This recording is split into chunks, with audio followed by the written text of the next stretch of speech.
नमस्कार, आपका स्वागत है समीक्षा न्यूज़ नेटवर्क में। इस समय हमारे साथ कांग्रेस के वरिष्ठ नेता और प्रवक्ता रविंद्र शर्मा जी और वर्किंग प्रेसिडेंट रमन बल्ला जी मौजूद हैं।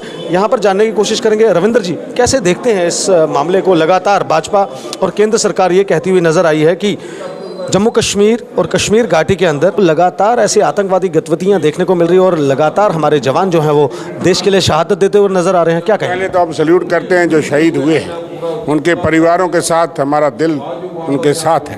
पूरे देश में मातम बन रहा था, भाजपा सेलिब्रेट कर रही थी। पूरी भाजपा बीजेपी दफ्तर में प्रधानमंत्री मोदी जी पे फूल बरसा रहे थे और मोदी जी बड़े खुश हो रहे थे। देश मातम में था, गम में था, शोक में था।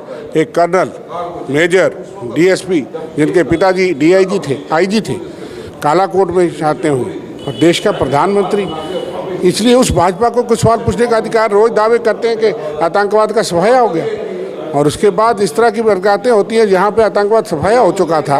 कालाकोट रीजन, जोरी, पुंछ, ढांगरी होता है, मेंढर होता है, अब कुकरनाग हुआ, कोटरंका होता है, और फिर भी ये लोग वादे और दावे करते हैं। अनफॉर्चुनेट। इसलिए सरकार को ठोस कदम उठाने चाहिए। हम सेना, जवान, सिक्योरिटी फोर्सेज उनके साथ हैं। लगातार ये जम्मू कश्मीर में इस समय बहुत ज़्यादा रोष है, चाहे वो जम्मू कश्मीर की बात हो या भारत की बात हो। भारत के जितने भी निवासी हैं वो सब रोष में है इस समय। बहुत ज़्यादा गुस्सा है उनके अंदर, क्योंकि हमारे 3 ऑफिशियल्स इस समय हताहत हो चुके हैं इस आतंकी हमले में। तो क्या लगता है आपको कि कांग्रेस का स्टैंड कहाँ है और कांग्रेस किसके साथ है? बातचीत के साथ है या डायरेक्ट कोई बड़ी सर्जिकल स्ट्राइक की मांग करते हैं? बातचीत ये हमने नहीं तय करना, ना हमारे कहने से कोई सर्जिकल स्ट्राइक होगा, ना ये बयान नहीं दिए जाते। ये गवर्नमेंट को सोचना है। गवर्नमेंट ने जब किया, किसने किया, लेकिन वो जब लाहौर गए थे प्रधानमंत्री जी बिन बुलाए और कहते थे talks and terror can not go together, फिर क्यों चलेगी? और फिर हमको पठानकोट, उड़ी, सारी जगह हमले हुए। इसलिए प्रधानमंत्री जी को तय करना है क्या करना है पाकिस्तान के साथ। आतंकवाद पे लगाम लगनी चाहिए, खात्मा होना चाहिए। रोज हमारे जवान शहीद नहीं होने चाहिए। हम इसके साथ हैं, देश के साथ हैं। जो देश की सरकार तय करेगी, सेना, सिक्योरिटी, हम उसके साथ। कोई इंडिविजुअल बयान देता है, क्या देता है, उसका कोई मायना नहीं। आप ही के पार्टी के वरिष्ठ नेता रह चुके हैं सैफुद्दीन सोजी, उन्होंने भी बयान दिया है। तो उसको कोई बयान दिया, उसका मतलब ये नहीं कि अमल हो जाएगा। वाजपेयी जी के गवर्नमेंट में अलके अडवाणी जी के साथ आतंकवादी बैठ करके बात किया करते थे। ऐसी बातें हुई हैं, लेकिन अमन उससे भी नहीं हुआ।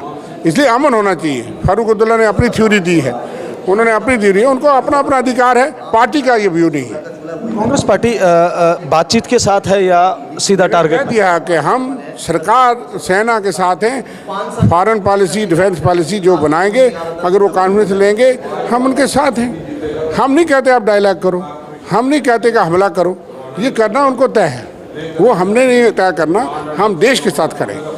देश के साथ खड़े हैं। यहाँ पर कांग्रेस पार्टी के वरिष्ठ नेता इस समय यहाँ पर हमारे साथ मौजूद हैं और रमन बल्ला जी से भी बात करेंगे अभी। इस समय हमारे साथ रमन बल्ला जी मौजूद हैं, जो कि कांग्रेस के वरिष्ठ नेता हैं और वर्किंग प्रेसिडेंट हैं।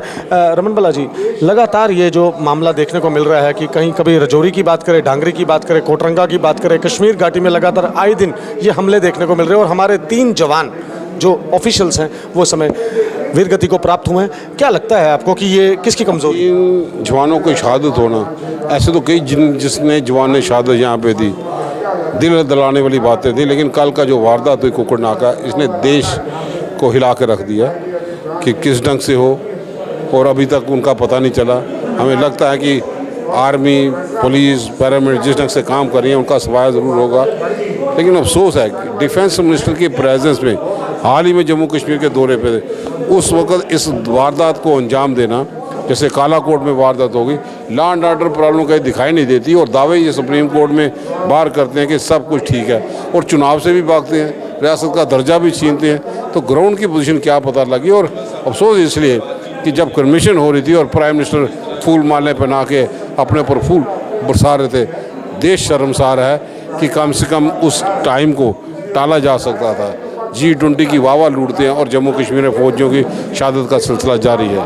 भाजपा इस पे दावा करती है, केंद्र सरकार इस पे दावा करती है कि कश्मीर घाटी में जो कि है आतंक। अब ये हालात बता रहे हैं, उन्होंने सर्टिफिकेट दे दिया कि जो दावे दिल्ली में करते थे आज क्या पोजीशन है, पूरा देश समझ चुका है। और लगता है कि भाजपा की पोल जो है खुल के रह गई। तो एक आखिरी सवाल रहेगा आपसे, सैफुद्दीन सोज आपकी पार्टी से निकलकर सामने आते हैं और उनका बयान, उनके बयानों को कैसे देखते हैं आपकी? उनका अपना इंडिविजुअल बयान होगा, क्या किस ढंग से किया होगा वो उसका वो जाने, पार्टी का आपकी पार्टी के साथ है फॉर्मर प्रेसिडेंट, पार्टी का बयान नहीं है, पार्टी का बयान नहीं है। तो जनता से क्या कहेंगे और जो लगातार उनके परिवार वालों से क्या कहना चाहेंगे रमन भल्ला, जिनके आज परिवार के सदस्य खोए? परिवार वालों के साथ हमदर्दी का इजहार कर सकते हैं कि ऊपर वाला इनको अपने चरणों में जगह दे।